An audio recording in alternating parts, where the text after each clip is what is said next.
All right. So, so first of all, I just wanted to thank you for showing up on a hot Thursday in July. So Pleasure's all mine, man. I'm excited to be here. Yeah, yo, trust me. Like before I set this up, I was like, yo, this is gonna be one of those episodes that I had been planning, and then when I hit you up about it, I was like, yo, I want to make sure I get this right. So we talked about that. Yeah.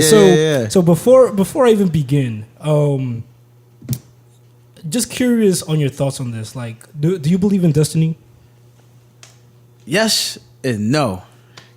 Yes, in the sense that you know.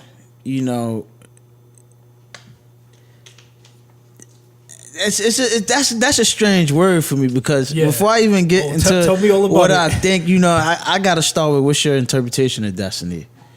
Okay, so what I would say that means would be, do you think that you will get to whatever point that you're going to get to in life, regardless of what you do? So actually, like one of the classical stories that is shown about that.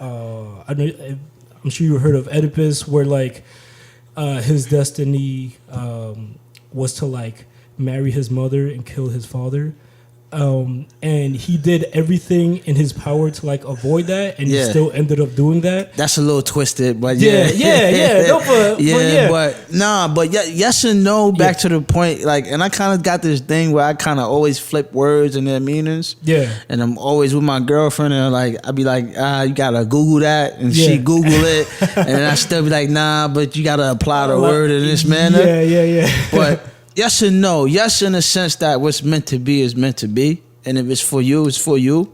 No matter what you do and how you plan and how you go about it. And no, in the sense that, sometimes even if something meant for you and it's meant to be, you still got to work at it, and you still got to work hard, and you still got to persevere through the obstacles that's placed in front of you, because sometimes even though something meant for you, it'd be a lot of stuff in front of you that you got to get through. A lot of people that you got to turn down, a lot of people that you got to weed out in the process. 100%. So that's my yes and no to that. Yeah. Okay, so I don't think there's like, obviously like it's an opinion question, so like, it's hard to like root that in facts. But I would say personally, I think that for the most part, we are in control of our destiny. So we create our destiny. Yeah. And there are things that happen to us, but I think one of the things that makes humans so resilient is that we face obstacles and then we do things to overcome it. So it's like, it's almost like you have a choice either way, and not making a choice is also a choice. Because you could sit back, take a back seat, and be like, I'm gonna just let life happen to me, and I'm gonna get to where I need to get. And it's like, I don't know, because like if you didn't work your ass off, you wasn't gonna get to where you got to, right? Like, but not to cut you off, sure. But destiny is a factor, and it is a thing, and you're gonna be where you need to be and where you're destined to be. Yeah. But I once had an econ professor, and one of the best professors, because I have few. Shout out to the econ professor. He once said that, it's about destiny, it's about being prepared, and it's about working hard, but it's also a little bit of luck and being at the right place at the right time too. Yep. So like I had some situations in my life where I'm a firm believer where you got to plug that in too, because you can have the destiny and you can have what's destined for you, but if you ain't connecting with the right people in the right situations, 100%. Then what good is that? Yeah, there's definitely a factor of like luck playing into it. Yeah, I don't know if you ever heard of luck is basically when preparedness meets opportunity or something like that. Exactly. Yeah. I heard it's that like before.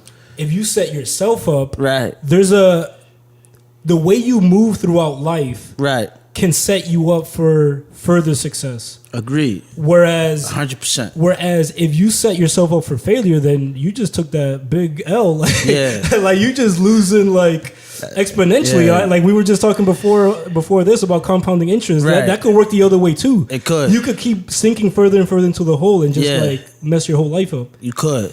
But yeah, I just found that as an interesting way to start because I think the audience will kind of get a note of like throughout the other questions about why I would even ask something like that. I like it, man. That's real philosophical. Yeah, and I love doing that shit. I like it, man. It's different with a little twist, you know. Yeah. But that's my thing. Yeah, I like to think. Yeah, exactly. Yeah. So now, with that out of the way, I can formally introduce this. Welcome to another episode of the Working Podcast. I'm your host, Yasser, and you can call me Sir because names are foreign. And today we have. I feel like I should have wore like my suit today. Like I have Mr. Shaw in the building, aka Kuda as he's known. Right. So actually, I want to start with that. Like, where'd you get that nickname from? Like, is that like short for like Barracuda? Was you like a fast swimmer or something? Like, what? Where did that come from? My mother, believe it or not, my mother came up with that. Word? And that was like a nickname. Yeah. Like amongst the family. Yeah. And it kind of stuck, you know. Nicknames is kind of like, all right, we're gonna give it to you, and that's it. You're assigned, but it's like no special meaning or nothing. No, but my actual name is Lekendrick. Yes. And I don't know if you know, but it's somebody in our graduating class. His name also Lekendrick. I think I do remember. So the backstory to that is my dad and his dad, they was best friends. Yeah. So my dad obviously had me first, and then my dad named me after that friend that he knew, which he was gonna name his son after too. So like we both got it. So it's like I'm like, yo, I was wondering if that was like a coincidence. That's crazy. So we both got it, but. And y'all know each other like that? Like, nah, we really nah. So we'll see each other in passing, but obviously I'm the better Lekendrick. But of course, but we'll see each other in passing. But like it never was like, your name Kendrick, that's my name too. But you know, my name just got so many variations that it kind of worked out for me because you know some people say Kendrick, Lekendrick, Lee Kendrick. So it just spins so many different ways. Yeah, so it kind of worked out. But you know, and ultimately the funny thing about that is, you know, I know we started with the nickname, but I'm just going to the actual name. Feel but free. The funny thing about that is when I was in kindergarten and when I was, you know, first starting out in school, my name 10 letters long. Yeah. So it took me longer to learn how to spell my actual name. Oh shit. And then like the first few grade levels, it was hard because the teachers could never pronounce my name, and then they'd never catch my name. I can relate. My name made no type of sense. So it was kind of hard for me to accept it. Yeah. But boy, once I got to like 4th grade, 5th grade, I was like, man, like, I love my name. Yeah. I love my name. Like, because I played a couple of sports or whatever, a couple of organized activities or whatever. Tell me you did football. And then, I did a little football too. But you knocked the air out of somebody. Yeah, but then, you know, and then also too, I was giving teachers a lot of, you know, hell. So hard time, so it's like, you know, my name was always synonymous with a little trouble kid in school. So I kind of grew to like my name, man. And then ultimately today, it's like, hands down, I love it, and it's part of my identity. Yeah, at some point you just got to live with it. You got to like take it. And it's funny because like we're born into this world, and that's like one of the first things we don't get to choose. Is like, wait a minute, like I'm born and like somebody else just gets to choose that, and like I just kind of have to live with that. Right. Yeah. We got a long way to go, but I've been with my girlfriend for some time now. Yeah. And I'm trying to get her to give me a junior, but she's not budging. She's not budging. Well, at the very least, it could be like a middle name. It could be at least that. Yeah. But now the middle name, I like it, you know, and I ain't saying that because that's way too personal. But the middle name, I like it, but I'm trying to go for a junior, but she like, nah. You? Yeah, she fighting it, but hopefully we'll see. You know, we got time. Word. So I actually want to give people context because every time I bring somebody new on here, I kind of want the audience to have like an idea of like, you know, where the hell do I know you from? Sure. And so I met Mr. Shaw Lekendrick actually before high school. So it's funny because like most of the people I bring on here, because Dickinson is such a big ass school, I could do like 500 episodes and have all people from Dickinson because like our graduating class is ridiculous. It's like 300 kids. I think. Something like that. Yeah. But like, unlike most of those memories, like I don't really be knowing where I remember anybody from. Like, I'll be thinking, I'm like, that's weird, man. This guy, like, I can remember like a conversation we had, but I'm like, is that the first time I met this person? I have no idea. True. And you know, some people you just find in passing or like you never like exchange words with, so you just like see them in the hallway, be like, "What's up?" And or you see their face and you recognize it, but nothing ever transpired there.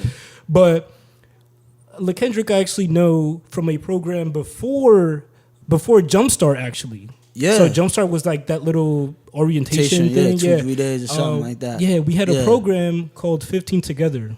That's right. And I remember we had like Feskin as a teacher. I don't know if you remember that teacher. I can't even remember her name. But I'm normally good with names. Yeah. We had Miss Feskin as a teacher. Yeah. And I think it was like a 2 or 3 week program. But I know we was there for a hot minute. And also it was hot as hell because it was during the summer. But bacon. And they had us like in a little basement, basement setup. Yeah.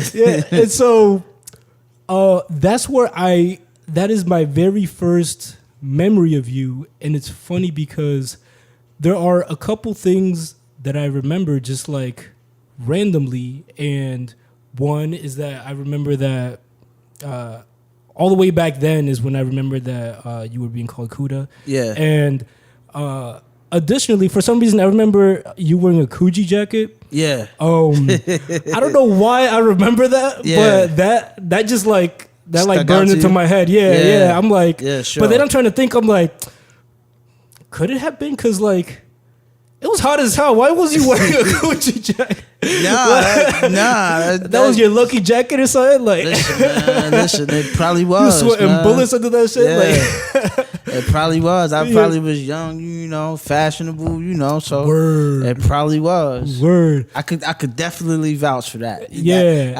I'm sure that story is not made out of thin air. No. And then the other thing I remember is, I don't even know if I overheard this or there was like a conversation at the table, but you had mentioned that you was drinking Ensures to like, do you know that drink that is like, it has like supplements in it? Have you ever heard of that drink, Ensure? Yeah, I heard of Ensure. Yeah. I forgot if it was that or something else, but like, it's weird how like those like nuggets of info just like stick in my head, like, Because I think you was talking about like you was trying to get big and shit, so you was just drinking a lot of that shit. Yeah. But anyways, like that is my earliest memory of you. And then I think we were talking off air that my other memory, I think I had saw something because after we graduated, did you end up graduating from Dickinson, right? Yeah. 2010, we graduated together. But it's crazy because like I feel like after that moment, I never saw you again. So it was almost like obviously everybody goes like on their own road and they'll do their own shit. Yeah. But it's like I hadn't like your name didn't come into my consciousness until like I was telling you off air about that thing you were doing was like St. Peter's and like that small business thing, and I'm like, almost immediately it brought me back to that day, and I'm like, oh shit, that's Lekendrick. Like, oh shit, like, like my guy glued the fuck up. I'm like, bro, like that's amazing. Right. And then the memory after that I had, it's funny because like, I was telling him off air that like, as far as like the conversations that we had, like what I like about this is like, for the most part, we don't know each other at all. So like, that's true. It's cool that after that many years we're able to like to link up again off like reconnect off that like that thing like which I ended up finding out that 15 Together was like some kind of program for like at-risk youth. Like, are we at risk? Like, I'm like, they label everything at risk for the school system. Bruh, I didn't know I was at risk. It's a monopoly, man. You know how many times I was labeled at risk? Bruh, like the only thing I was at risk of was like disappointing my parents. Yeah, man. Like they give everything that label, bruh. Man. Yeah, and I was like, and they probably changed the word now, but they was kind of I had later found that out. I'm like, wait a minute, like I'm at risk, like. But anyways, like it's funny because like after all that time, we're here now. Yeah. And one of the other memories that I had of you, probably the most recent one, was I was walking on my way to work. Right. And I see a flyer on the ground. And I'm like, what the hell is this? So I pick it up and I'm like, oh shit, there goes Lekendrick. Like, he's running for council. I'm like, what the fuck? I'm like... So wait, let's put this in perspective, right? Yeah, totally. So you knew me from 15 together. Yes, I knew you from there. Mad long, right even before freshman year of high school. Yes. So obviously there was a point of contact there, right? Yeah, at some point, So we go through high school, we go through freshman year. Yeah. So you fast forward a little bit. You know. In between we're gonna get through that, but I just wanted to give people a timeline. So now I graduate. Yeah. You know, it's a little. You know, you go your way, I go my way. You miss me. Yeah. And then you find my name associated with the small business work. Yep. And then it's like, I know him. And then it's like you find a flyer on the ground, and now it's like on my way to work, just randomly. And this dude running for council. Yeah. Wow. Yeah. Wow. And so think about how odd that is from my perspective. Very odd. Of like how you run into like what someone's doing or just like somebody's work is just like, you know, whatever fucking happens, like good or bad, but it's like, what the fuck? Like that was like the furthest thing I had from my mind. I'm like, it was, and maybe it was, it was when somebody, whoever you are out there that created this account for the Dickinson reunion. Yeah. I was peeping that list. I was like, yo, who's on here? Yeah. And then I see somebody named Corporate Hustler. I'm like, who the fuck is this? Who is Corporate Hustler? Like, who from Dickinson is a corporate hustler? Right. And then I clicked on that. I'm like, oh shit, there he go. Like, I couldn't follow quick as I was like, yo, like, there he is. Like, and then that's where I find out this guy got a gelato business. I'm like, what the fuck? Like, so that's the context for you guys. I wanna take it back a little bit, and actually, because I don't remember. Like I said, like after 15 together, it was kind of like a blur. Like I didn't see anything. Like, I didn't see you at all in high school. And then, so we graduated 2010. Correct. Tell me what was your track after that? Like, you know, I'll talk about my track after that. Yeah. And I'll talk a little bit about my track during that. Probably a little bit after, like during high school, we didn't see much of each other. Yeah. So we fast forward, we get to freshman year. Freshman year, when I got to high school, and I got integrated with the different people and different folks. Yeah. Obviously, at the time, I was living in Duncan. Yeah. And I'm from Duncan, born and raised. Yeah. So, you know, I started associating with that crowd. Mm-hmm. So you fast forward to sophomore year, and in the midst of freshman year, I was already fighting, already getting suspended, already not spending majority of the days in school, but instead out of school. Yeah. So sophomore year, first day back at school, I ran into somebody that I was talking to, exchanging messages with on Facebook. Yeah. No, MySpace at the time, because MySpace was out. So the dude was like messaging me like, yeah, you know, I really don't like you for this reason, for that reason. That's wild. Or whatever. That's mad effort for hate. So, you know, in high school, freshman year, I'm going to be honest, I was a little bit, I don't want to say feeling myself, but I was just totally arrogant. totally. Yeah. Especially freshman year. How I got to freshman year and how, you know, I met the different people and how I took a notice of how, like, Dickinson worked. Yeah. Oh, man. I was totally arrogant. So, fast forward sophomore year, I went back to school. First day. First day back to school, no lie. I run into the dude that I was exchanging messages with on MySpace. So we talk, and as we talking, he says something to me, and I'm like, man, whatever. So I turn my back. He swings. Next thing you know, I swing. Next thing you know, altercation ensues. Yeah. Make a long story short, I got 32 stitches in my hand. I almost lost my pinky. I broke a class window, and After that, I went on home instruction. So I wasn't in Dickinson for my sophomore year. What? And the beginning of my junior year. What the hell? So I left. And now, how does home instruction work? So home instruction, you got a teacher. She comes, she teach you. She go to your house? Yeah, she go to your house. Okay. She go to your house, she teach you, give you worksheets, give you the work or whatever the case may be. So I did that for 6 months.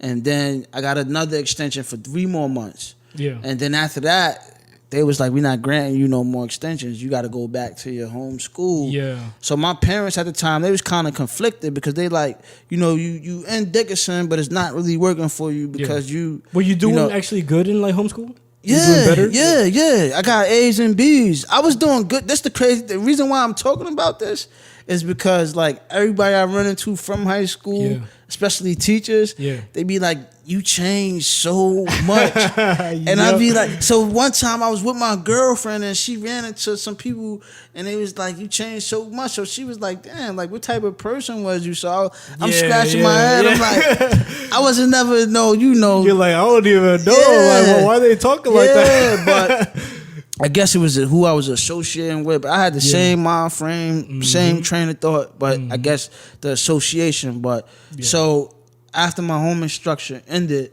for like 3 or 4 months, I was a high school dropout. Maybe even longer than that. Maybe even 6 months. I was a high school dropout. Oh shit! So I had no idea. Wow. Yeah, a lot of people don't know that. Yeah. So I was a high school dropout, trying to find my way.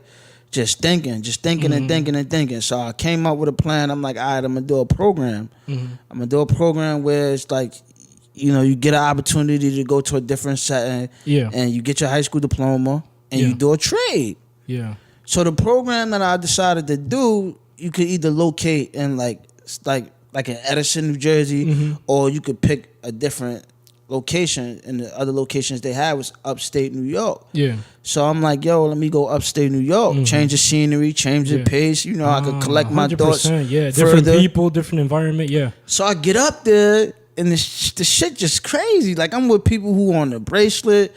I'm with real criminals that's like trying to find it. Yeah. So it's crazy. That shit was following you because it's like I'm like, damn, like. I know I'm trying to piece myself together and I'm a dropout, but this is a little extreme for me. And I'm not getting no motivation. So I called my mom. I'm like, yo, you got to get me out of here. I'm trying to come back down. She's like, nah, you already went up there. You got to stay there. Yeah. So they do a summer break. And the summer where you can go home for like a month or two. Okay. And then you go back. So I'm like, all right, I'm here. I got dug it out or whatever. Yeah. So, once the summer break came, I'm like, man, I ain't going back to that shit. It's over. So wild dope, So I'm still a dropout at this point. Yeah. Next thing you know, I go back to Dickinson to talk to my guidance counselor at the time. So she like, listen, you can come back here. So we both entered Dickinson 2006. Yeah, exactly. So our target graduate date was 2010, 4 years. Yeah. So keep in mind, I've been a dropout for like almost a year and a half. So I missed all of that. Yeah. So she like, you could come back here and you still could graduate on time, but it's gonna be some things you gotta do. So she outlined the series of measures and steps I had to take to get back to graduate on time. Yeah. So one of those things being I had to add an extra class, which is a 0 block. Oh, and then so you have to come mad early in the morning, right? 7 a.m., 7:30, and then I had to take some summer classes too, and then I had to pass all my classes while I was in Dickinson. Yeah, so was it like a specific grade, or you just had to pass them? I had to pass them. Okay, no specific grade. Just had to pass all the classes. So I went back. I kind of changed my style a little bit, changed my crowd a little bit. Yeah. And then, man, how'd you do that? Because that's hard. Man, that was hard as fuck. Like, because I'm saying hard. Because you're saying, I changed my crowd, but it's like, you walking down the hallway, like that crowd finds you, like, right. So they're like, hey, there go Kuda, like, exactly. So like, how the fuck do you like? So how you're like, no, I am Lekendrick. Yeah. Now. So to your point, so that's an interesting point. That's a great point. When I came in Dickinson already, I already knew everybody from different crowds and different ethnic groups. Yeah. Right? But it was just more crowd was heavily favored than the other. Yeah, for sure. So around that time when I went back, I just switched the paradigm. Like, all right, so I know the crowd that's kind of. I'm not fucking with y'all. Right. Not fucking with people, but just like like I'm cool off that. Like I need to get my shit together. Let me flip it around a little bit because I still interact and mingle with everybody the same way I do. Yeah. But I'm like, and it's not even like an offensive thing. But it's like you're in a situation now where like you've been given this extra chance and you're really not trying to mess it up. Yeah, I had to buckle down. I had to get my diploma. Yeah, so I'm like, I'm cool and anything, but like, let me switch my style. Let me get a little lower a little bit and get out of here. Yeah. So fast forward senior year, it worked out. So in the interim, that's probably why we haven't seen a lot of each other in high school throughout the 4 years. I had no idea. So so now fast forward, senior year rolls around. So I'm like, all right, I already went upstate. I already seen what that looked like, and I thought about getting my diploma and going into a trade. Yeah. So I'm like, nah, fuck it. I already went this far to go to school. I'm just gonna go to college. Word. So when I found out I want to go to college, I found out the whole SATs, the whole GPA, all the shit you gotta do, all applications that. And all right. that. So I'm finding out as I'm applying to places that my shit way off. Like at the time, I'm at a 2.8 GPA. SATs, the most I ever scored on the SATs is 1100. Yeah. Combined between reading, writing, all subjects. I'm not even gonna lie. I'm gonna be honest. Yeah. Right. So I'm like, damn, I'm way behind the curve. Yeah. And the crazy thing is most of the people at this point that I'm friends with is the valedictorian and salutatorian of our class. Yeah. Like the salutatorian, I really didn't know her. Yeah. Yeah. But the valedictorian, I knew him. Oh, okay. I knew him very closely. Yeah. So, he looking at me like, yo, where you going to school? Like, and I can't tell him, but he telling me where he going to school at. So I'm like, all right, let me really tighten up on his college stuff or whatever. Yeah. So that kind of, messed with my mind a little bit mentally. Like your way of like reassessing yourself and like it wasn't even really reassessing myself. It was I'm so competitive that I felt some type of way. Oh, word. So it was like you was like, this motherfucker could do it. I could give our shit together. I'm like, yo, I was thinking that sometimes that's all you need, man. I was thinking that I could get into an Ivy League school, but once I found the whole college racket out and all that, I was like, man, I was so far gone. What was I thinking? But fast forward, so now everybody getting their acceptance letters and everybody kind of know where they going. Yeah, I'm still in a bubble. I applied to probably no lie, 13 different colleges, and all of them said no. Damn. In fact, it got so bad. And that's wild because, all schools want is your money and to drive you into debt. So, the fact that nobody wanted to, take your money, nobody wanted, that's how bad my application package was, right? That's wild. So, it was so bad that I applied to Rutgers. Word. But I didn't know. Ooh, Rutgers high about to come after you. I didn't know. What? Yeah. What's wrong with Rutgers? I don't mess with Rutgers, man. You don't fuck with Rutgers like that? Ever since they did me dirty, I never looked at them the same. But, so, what I didn't know is, college is a system, man. Any system, it could be beat. It's a business, yeah. Right. Yeah. It could be beat, and you could be maneuvered, and you could learn different things. Mm-hmm. So, when I applied to Rutgers, for instance, I applied to Rutgers Business School. Mm-hmm. Right? Yeah. And now, keep in mind, my application package wasn't all that tight. Yeah. So, the problem with that is in our graduation class, if you think about it, how many people went to Rutgers and how many people applied to Rutgers? So that already put me at a disadvantage right there. There's a lot of competition, yep. So, I got denied for that because I was the top applicant, right? Yeah. But, after all that, I run into a admissions counselor and he like, oh yeah, you did that wrong, my man. All you had to do is just apply for arts and sciences and you could have got in. Oh. So I'm like, but at that point, I'm like, yeah, it's over now. So, but, just little small stuff like that. Yeah. But Rutgers actually told me, you're not deemed university enough. You're not university. I swear to God, I remember that letter to this day. I'll probably tell my kids about this letter, how I feel about it. Word. So they said, you're not university ready. but instead go to the community college.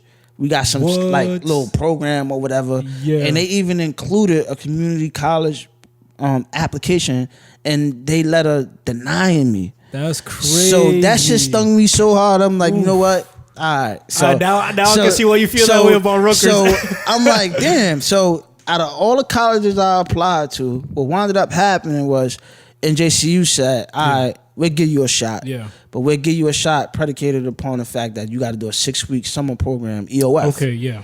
So I'm like, all right, fuck it. This is my way in. I got to do what I got to do. Whatever, exactly. So I get to NJCU. I do the summer program. Boom. Breeze through. Yeah. I'm thinking at this point, I got into the university. Yeah. All my troubles behind me.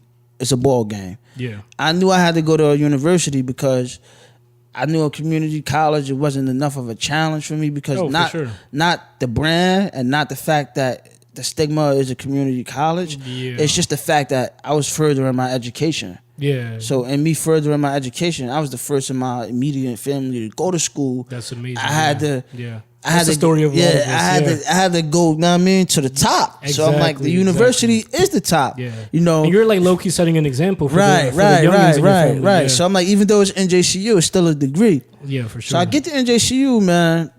They like, yeah, you know what?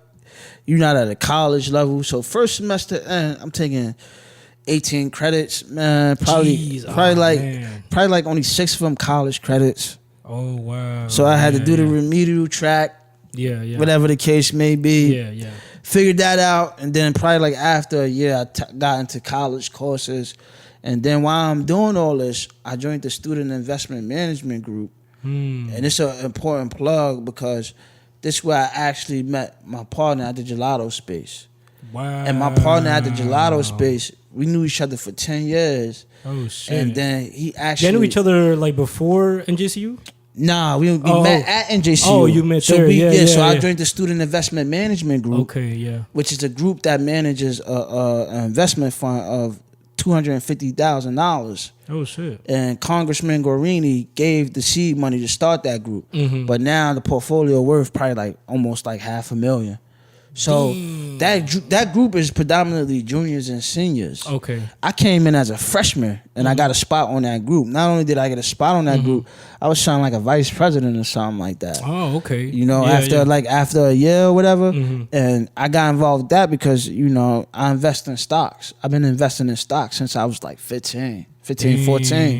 So I was following stocks since like 8th grade. Oh shit. Because my cousin, he went to high school, he went to Ferris and they got a business program. Yeah, they do. Yeah, they had like one of the best business and finance. Right. Yeah, I applied there too and they denied me because So when they denied me, I'm like, all right.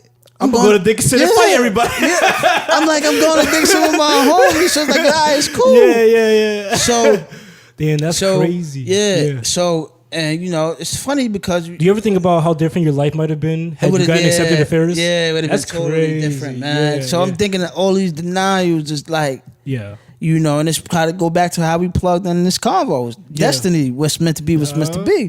So all these denials is kind of working out in my favor. So I go to NJCU, and as I'm at NJCU, man, I did some amazing things. I worked at Bloomberg LP. Okay. I did accounting there. Yeah. And then also from there, I worked at a Paris bank called BNB Paris. Did that for like almost 2 years. Yeah. And then the last place I was at Goldman Sachs. Wow. So when I worked at Goldman Sachs, they got like, it's probably like 20 to 30,000 people applying there. Oh yeah. And it's mad competitive. And they only interview 10% of that. Yeah. Which is 2,000 people. Yeah, I was gonna say like, what kind of environment was that like? Because I only hear from the outside of how competitive it is. They only interview 2,000 people from the 20,000 apps they take. Jesus. And then from there, they only forward offers to like only 800 people. Damn. So I got in there, and I wasn't even the initial candidate. The initial candidate, believe it or not, it's coming full circle, was a kid from Rutgers. Wow. 3.9 GPA. My GPA at the time was probably like a 3.5, 3.4. Okay, that's already mad improvement over that 2.8. Yeah, so it was then ran. Oh, once I got to college and I figured out the GPA. Yeah. Oh man, yeah. like if I would have known all these things, like when I first got to high school, like your GPA count, your class rank count, your SATs, you got to score structurally around this bracket to be considered for a scholarship or to be considered for admissions. You need to be in this percentile. Mm-hmm. You know, you need to take this prep course. Yeah, if I would have knew all this. Yeah, but it's almost like you wouldn't have known had you not gone through all that shit. Right? Oh yeah, because it's like, where do you find the right person to tell you that? Yeah, because then at Dickinson, the teachers don't care about me. I mean, like my profile, they ain't giving me no. Yeah. Because imagine me walking into a teacher, especially if they see like you getting in fights, they already have this idea of you. They're like, man, this person don't care about his future. He's trying to ruin it. My teacher in high school, my freshman year, I'll never forget this. My math teacher. Yeah. She told me, you ain't shit. You live in the projects, and I pay your rent. Nah, because you know some people be saying that, and they be styling. That's like, crazy. I'm dead ass. Like, so she really said that to me. So like, I'm dead ass. No teacher should say that to anybody. She straight said that to my face. I'm dead ass. She said she paid your rent. And that same teacher, like my senior year when I was graduating, she was like, "Oh my God, you changed so much."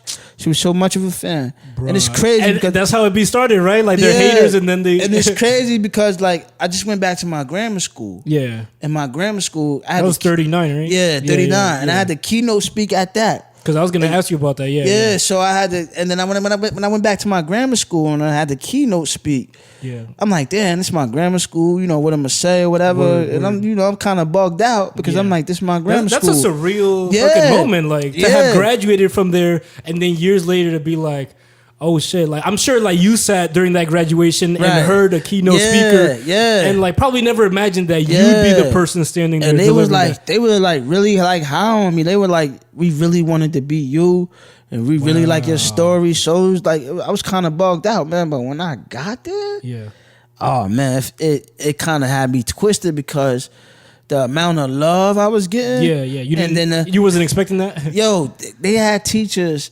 It was like not only one. It was like 2 or 3 teachers that retired. Yeah.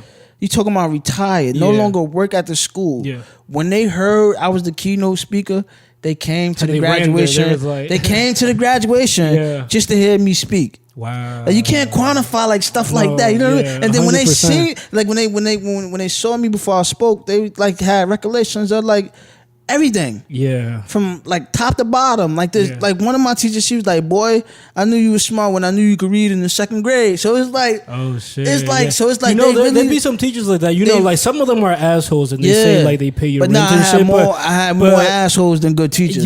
On the record. Yeah. On the record. I could not. There are some of those that are able to see through everything and be like, yo, that's somebody that if they apply themselves, they can actually make it. But I'm gonna be frank though too. It was my teacher who plugged me in for NJCU. Yeah. Because he went there. And he was like... Your 39 teacher? Or? Yeah, one of my 39 teachers. He was like, y'all went here. This the setup. Boom. I'm gonna get you an interview. Yeah. And then my interview, I hit it off. So everything went well. He did give me the alley hoop there. Yeah. And then fast forward, he did give me an alley hoop for Bloomberg too. Oh wow! So I'm not knocking teachers because I know there's a couple of people we graduated with that's teachers. For sure, so they do a good job, but unfortunately, it's just like cops. You know, some of them are good, some of them are just strictly trash.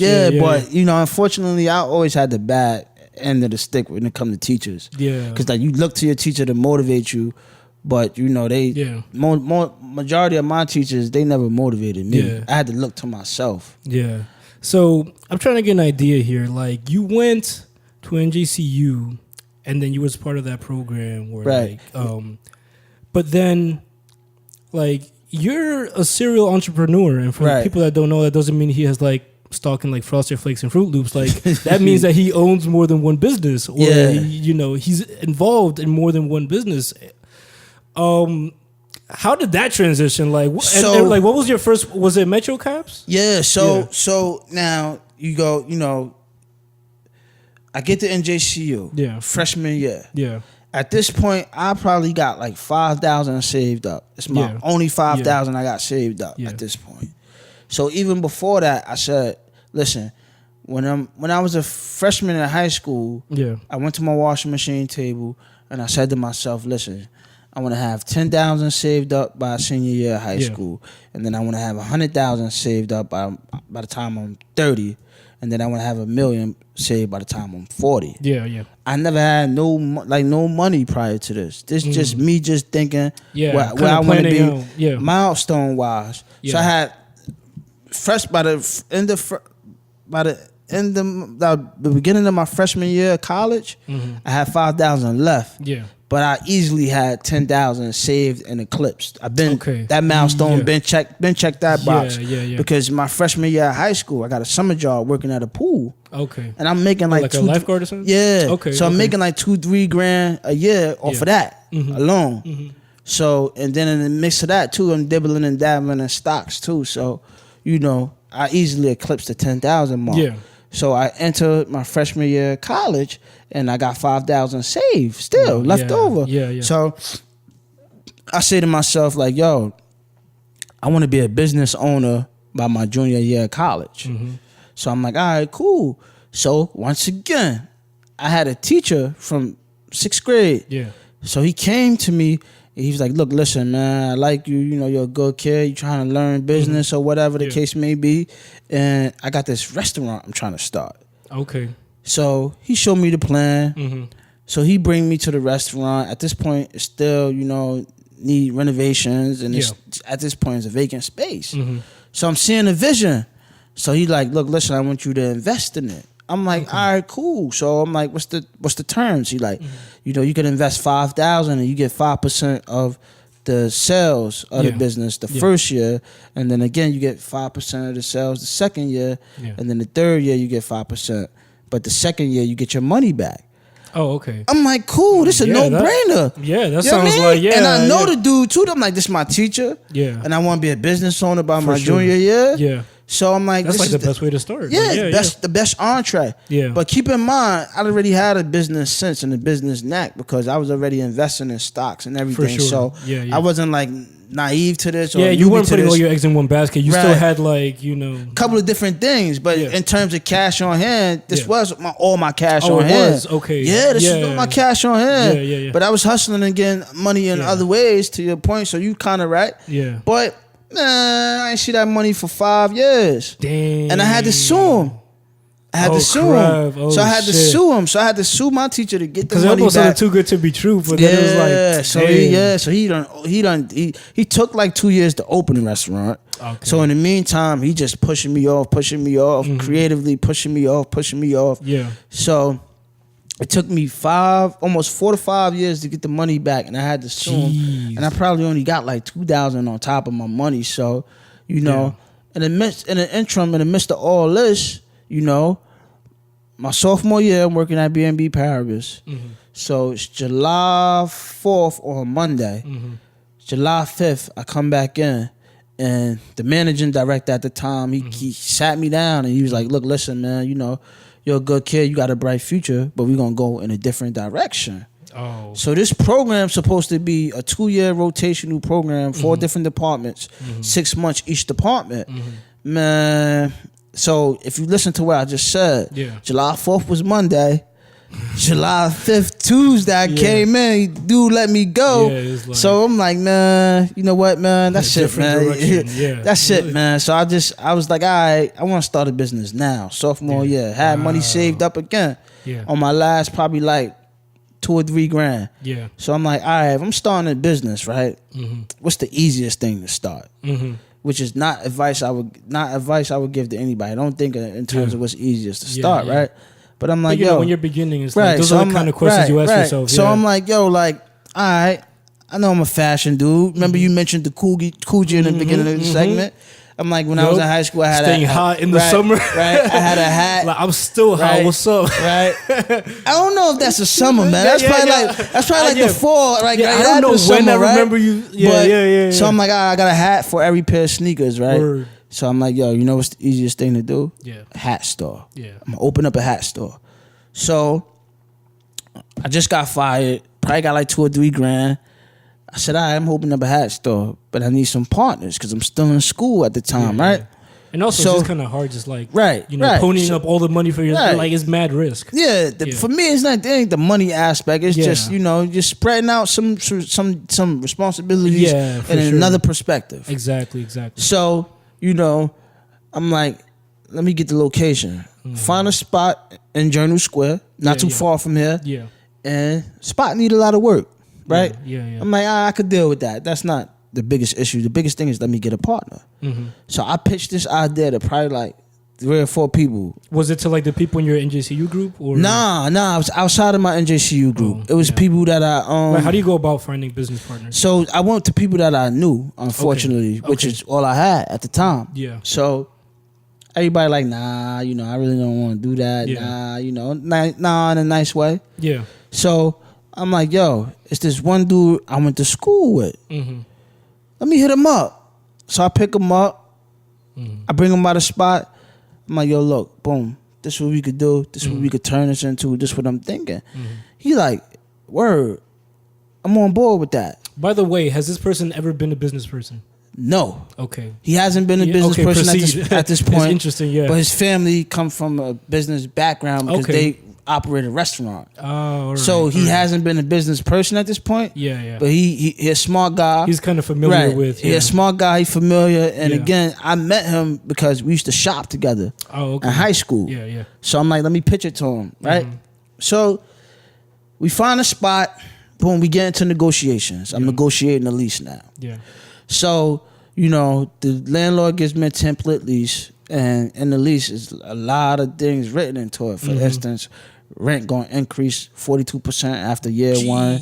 Yeah. And you got to put $30,000. Yeah, basically they just want your foot in the door so then they can like... Right. You got to put $30,000 in renovations to get the spot going. So I bring the lease to a lawyer. A lawyer like, man, you crazy if you sign this lease. This lease got all types of things that needs to revise. I give it back to the landlord. The landlord like, I'm not agreeing to those revisions. So either you move in or you don't. Yeah. At this point, I give the landlord $500 cash, non-refundable. So, he said to like basically store to hold my spot to get this commercial space. Yeah.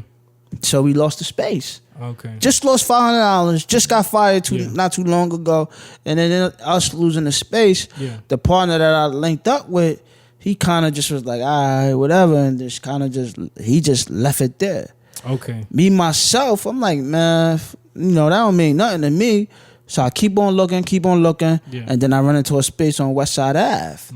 So then I get the space. This time around, negotiating the lease.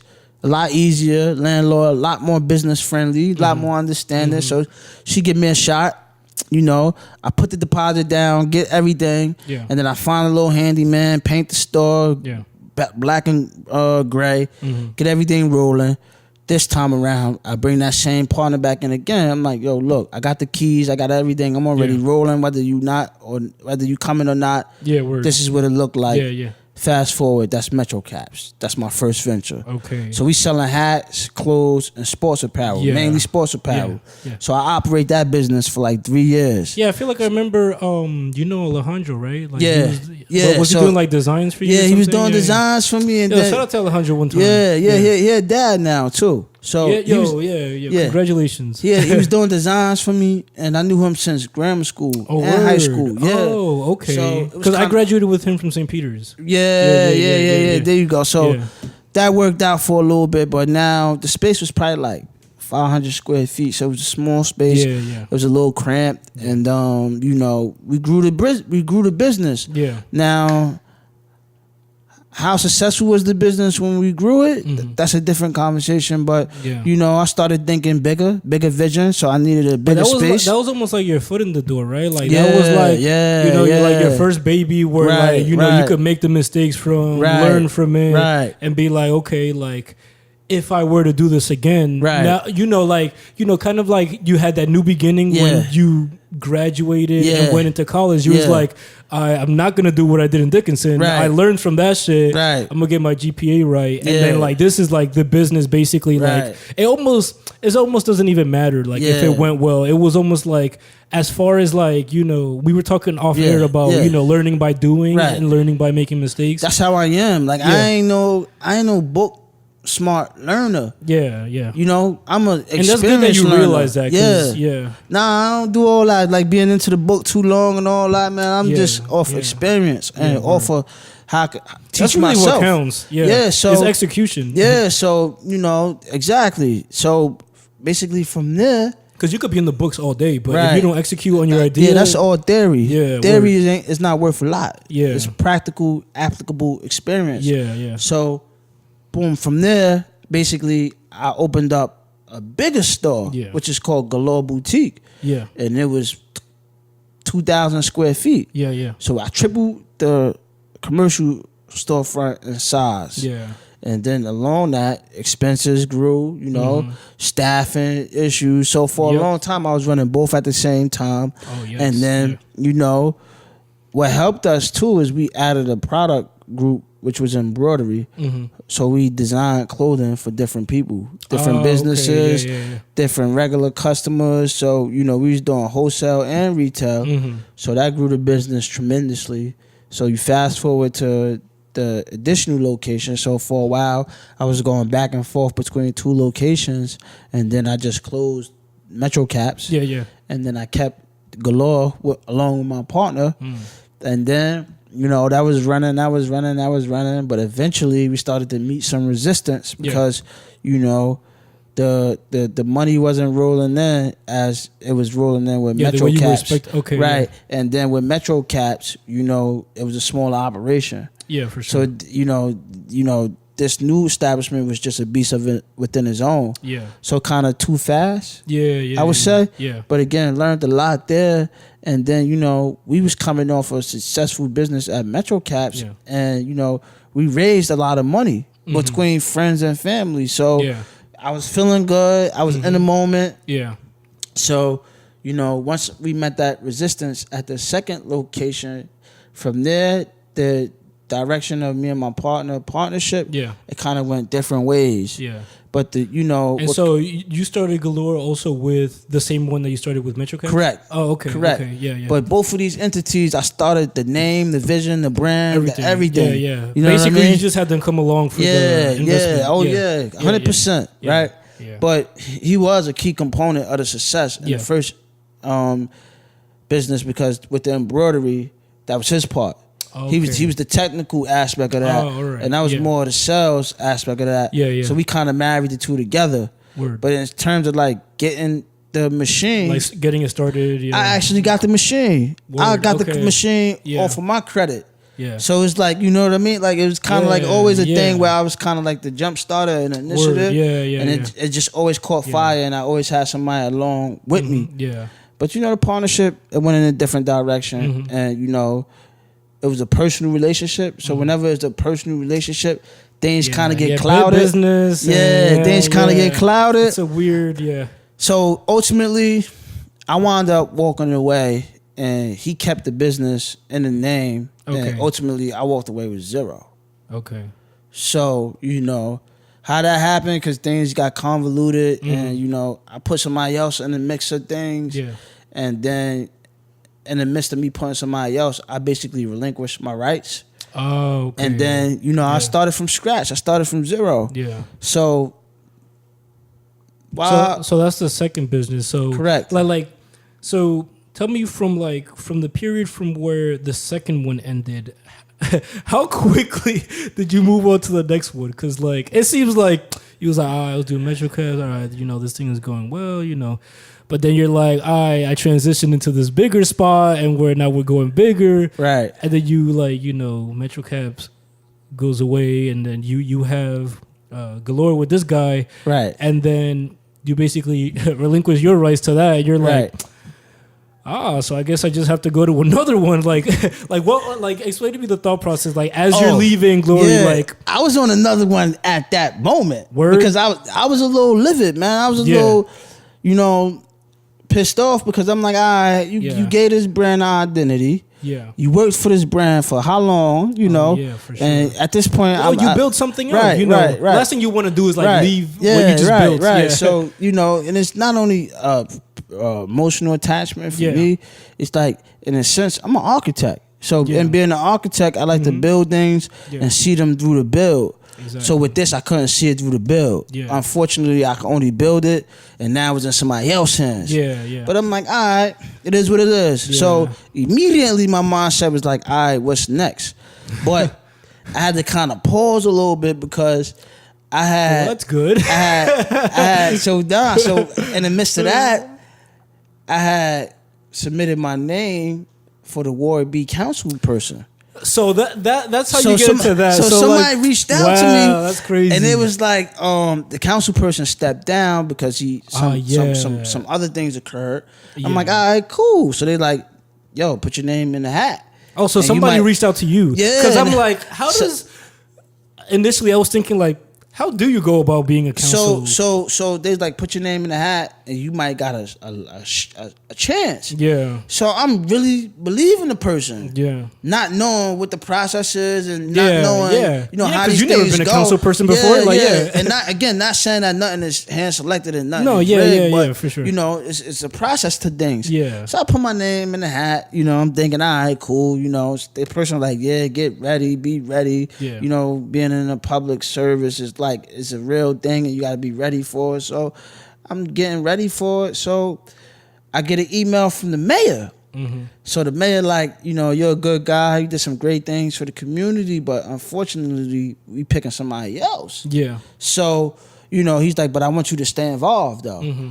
So I look at the email. So I'm probably hurt for like a minute or two. Yeah. But I'm like, wait, hold on. The person they're applying, that's temporarily. So that means you gotta run for the seat to actually get the seat. Yeah. So I'm like, man, I gotta run for that because I'm like, now again, I'm like, I really don't like the way how this ended. Yeah. So I'm like, all right, I'll put my name in the hat. Yeah. So in order to run, you actually gotta get nominating petitions. And for the petitions, get enough signatures. Right. I had to get 100 signatures of registered voters in Ward B. Yeah. So Ward B is from keep it a buck. How many times did your mom sign that? One time. Oh, okay. Yeah, you can't do it like that. Nah, you can't do it like that. Supporter, if you do it like that, the opposition you running against, they know you weak. So you actually gotta get signatures of people you don't know to for sure, to further produce that. Because really, this is an elected position, so if you need to get people from the community that actually want to vouch for you. Right. So so I'm like, all right, cool. I'm gonna run for it. So I get to the nominating petitions part. Mm-hmm. So, man, that was brutal.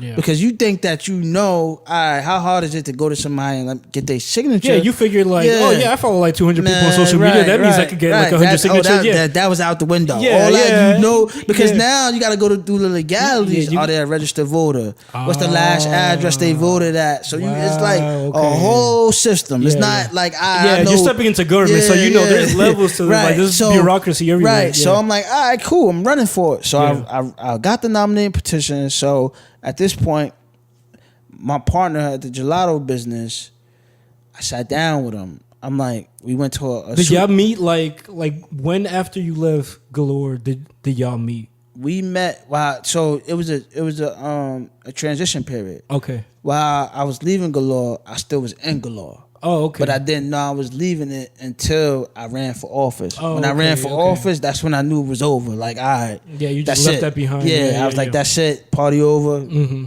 That's it.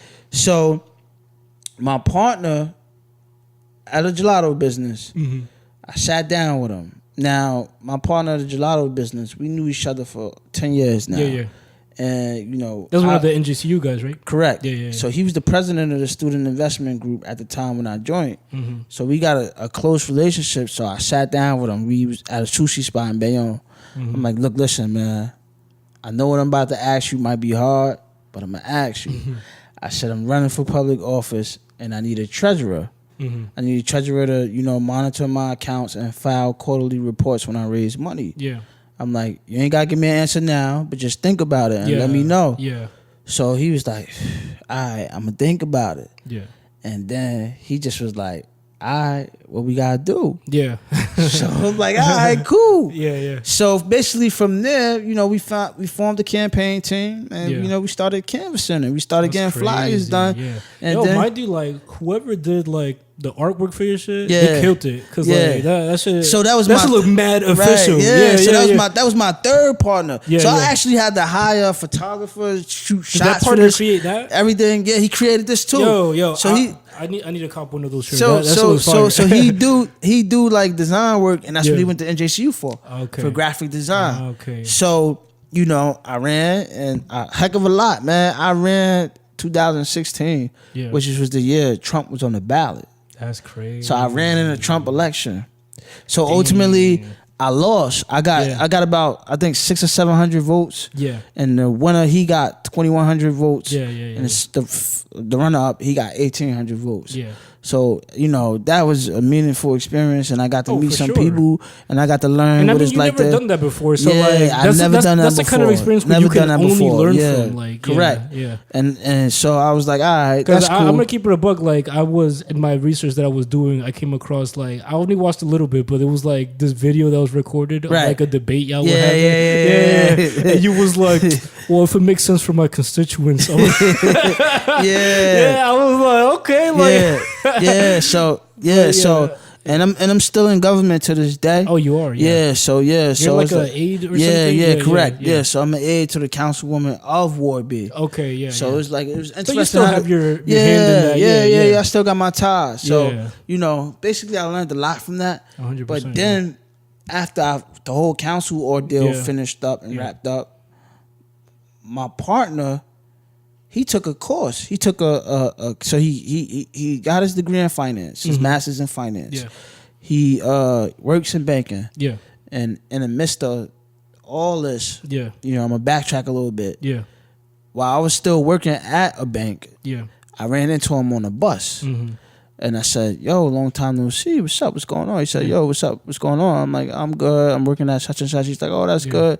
I'm like, yo, what you doing? He's like, oh, I took a culinary class. I'm like, bro, what? The hell? Yeah. Yeah, I'm like, that's just something random. That's how wait, you in business. What you doing in culinary? What? I'm like, yo, you not on Wall Street? Like, that's this how that's like the dream, right? Like, this how I met you. Word. Yeah, not the dream, but this how I met him. I met him on these terms. So when he told me culinary, I was like, yo. Hey, you switched it up. I'm like, I told him, I'm like, yo, I'm disappointed, right? Yeah.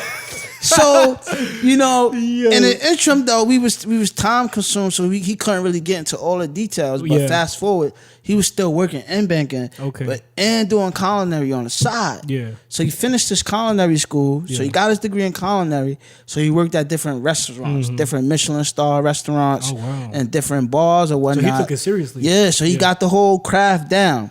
Yeah. So fast forward, he went to Italy. Mm-hmm. He took a gelato making course. That's wild. So he went to Italy for 10 days. Of course, he would go to Italy and take a gelato. Took a gelato course, and he like, look, listen, I got this concept, right? So now keep in mind, I had 2 businesses at the time. Yeah. So he's like, I got this concept. Look, this is what it is. I want to do gelato, but I want to do a gelato truck.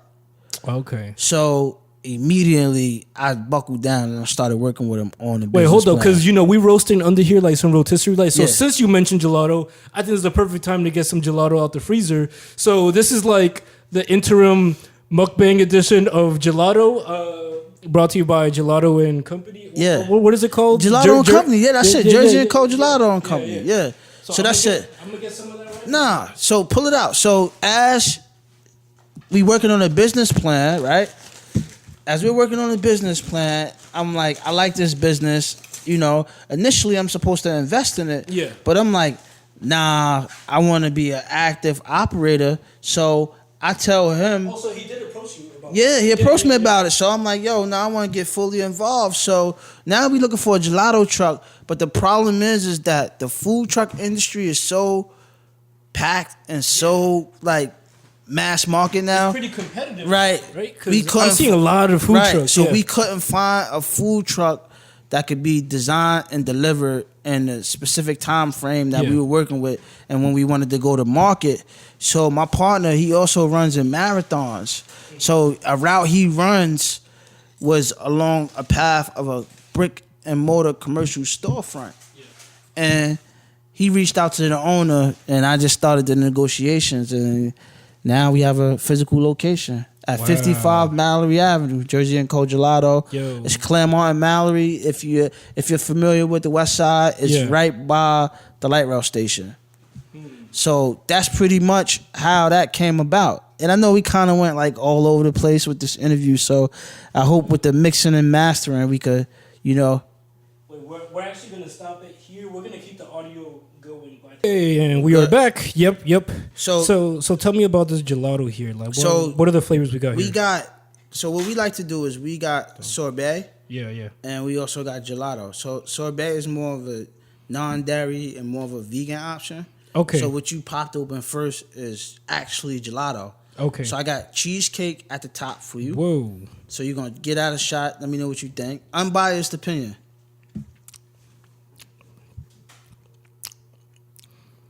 That's actually really good. Yeah. And then, so... I've never thought of, like...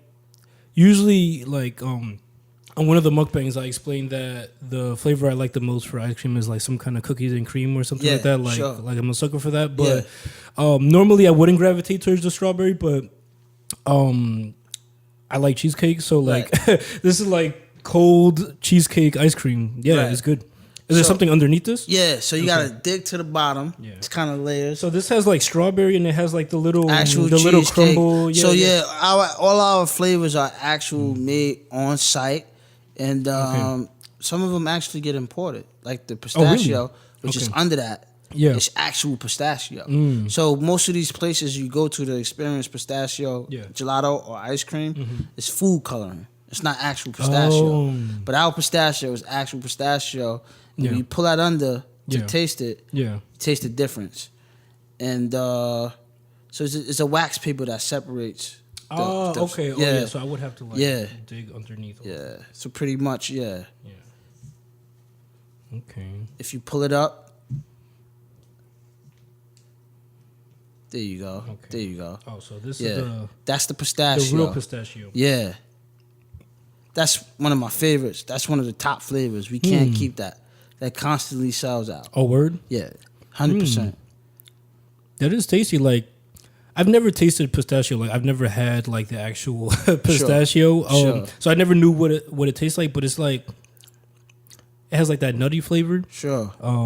But yeah, it's I got sugar, so most things that have sugar just taste good. Right. Nah, but that is the actual flavor, and it's actually made with pistachio nuts as well too. So it's enough there for where you can eat it now, eat it later. But I just wanted you to taste it, and I want you to get some of the experience that we provide. 100%. At our physical location. But you also have, in addition to that, the sorbets. Yeah, correct. So at the top is pineapple. Oh, pineapple. Oh, yeah. So that again, that's one of my favorites too. That's one of my favorites too.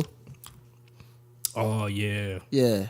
Yeah. But underneath that is actually a good one that my grandfather actually enjoys. Word? Which is Fruity Tabasco. The hell is that? So it's mixed berries. Oh, word? Yeah. Oh, and it's all red. Oh, it's good, man. So we got different flavors. We got sangria. We got mimosa. We got Kibana, kiwi and banana. We got like all kinds of. Yeah, that's good. We actually do international flavors. That pay homage to different countries. Oh, okay. So do you guys have like rotating flavors? Correct. That you we bring? rotate the flavors daily, almost like on an everyday basis. Yeah. And and we do things different, man. And we really like a community-oriented business. Yeah. So we kind of... I could tell, yeah. Right. So we kind of, base our premise on the fact that when you come in, it's not transactional. It's more personable. 100%. It's more, experience. Yeah. And, we got our demographics is more of like along the lines of a lot of families. Oh, yeah, for sure. Family-oriented. Yeah. So... it's a nice place, but we also get students too and young professionals, young couples that sit down. We also serve espresso, lattes, and we got a calamansi spritzer drink. So we, it's different other segments you guys too diversify, that we got. Correct. That kind of, segments our business as a whole. Yeah. Yeah. And what we like to do is create an experience that welcome you back. Yeah, word.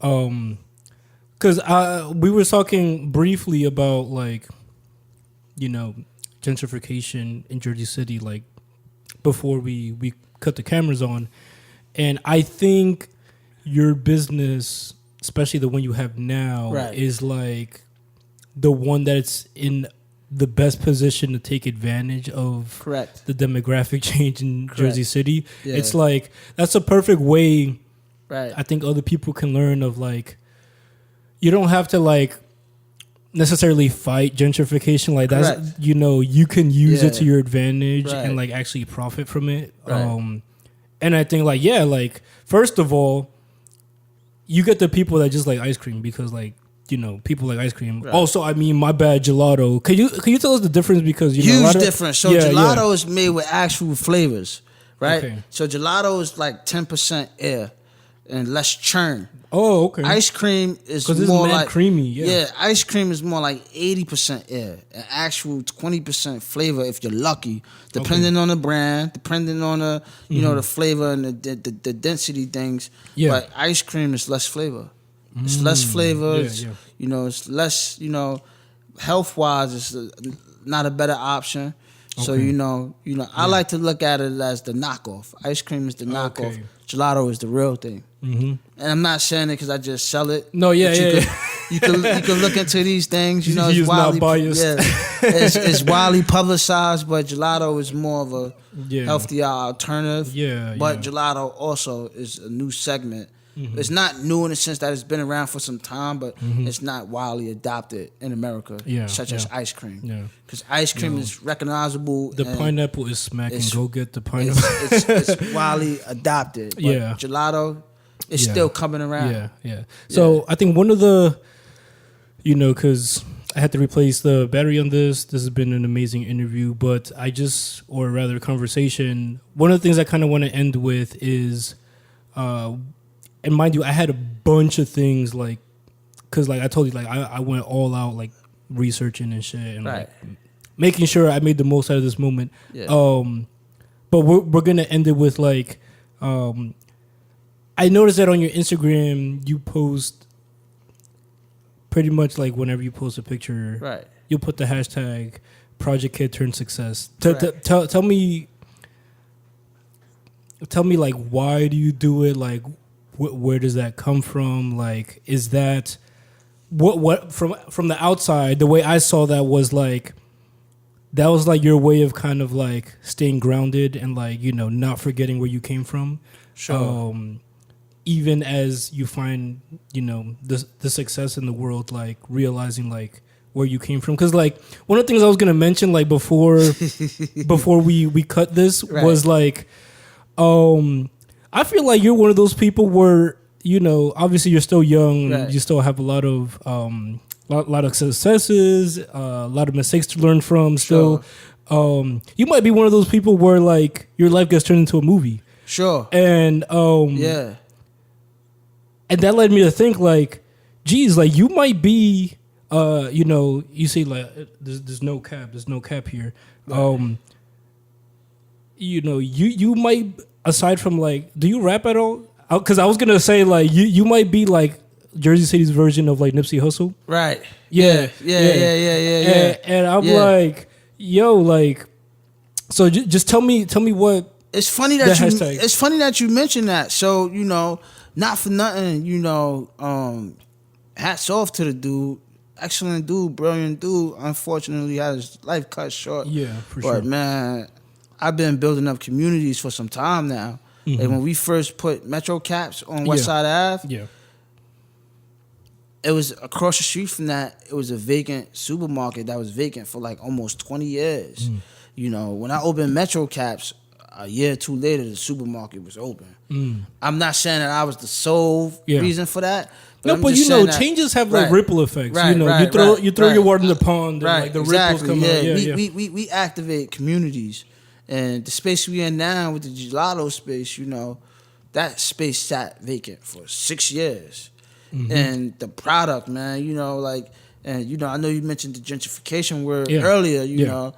I think what a lot of people don't realize is, like, some of that market driven. You know, I got a business understanding, so I'm looking at it from a different view, different perspective.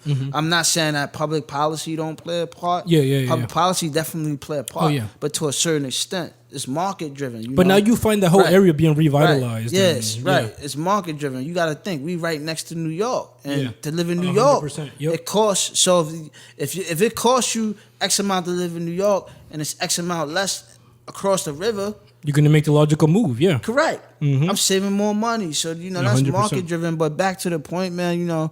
I've been investing in building up communities for some time, and I like to do it. And like I said, I like to refer to myself as an architect, but with the Project Kid Turn Success, that's definitely a nod to where I'm from and what I've been through. Yeah. But that's most importantly letting kids know that no matter what your circumstances are and what you're going through, you could do it. Yeah. Because I'm real live. I'm here. Yeah. I'm still in this community. I'm still talking to people. And I'm still reaching out in any way I can. Not to interrupt, like one thing that really got me about that was... It might have been on Instagram that I saw it or in the research that I did. But you helped get like a basketball court get fixed or something? Yeah. So down in Marion Gardens with the freeholder, I reached out to him and also along with the mayor. It was the basketball court. A friend of mine, he pulled me to the side like, yo, we need the basketball court fixed. It's been years since it's been fixed. So I brought it to the freeholder attention. Then he brought it to the mayor attention. Freeholder all day. And then from there, a couple months later, the basketball court was fixed. But, I also sat on a committee where I got a charter school, almost like $300,000 for $300,000 in funding. So it's like, I do a lot of different things, man. Some of them I don't publicize. But, but... I try to help whenever I can, but, that's just like me. Because, when you're about that life, it really isn't about... It's really more like the right people knowing like what is that you're doing, like and obviously on social media people glamorize like the highlights of their life, but you have to take a lot of L's to get there, and people don't see that, and when people see somebody's success, they're like, hey, I want that success. They don't say, I want the journey they took, right? Because they don't want your journey. That's why I'm talking more now, but like a lot of people don't know, like I had to really start from ground zero again. Because people might look at all this and be like, hey man, like I burnt man. I burnt my credit along the way.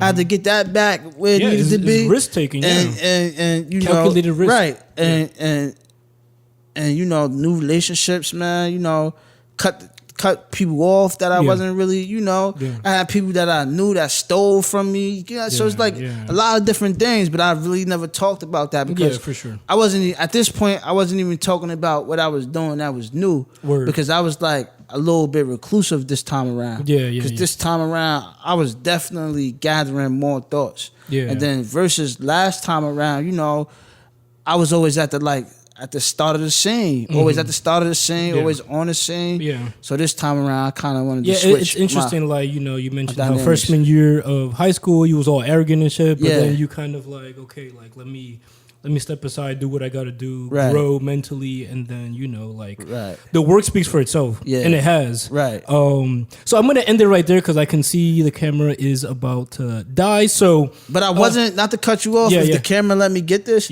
I wasn't arrogant and I knew I was. I was arrogant, but I didn't know. Oh, okay. Because the way how I was going about certain things, like I was braggadocious. Like, you're able to look back now and realize,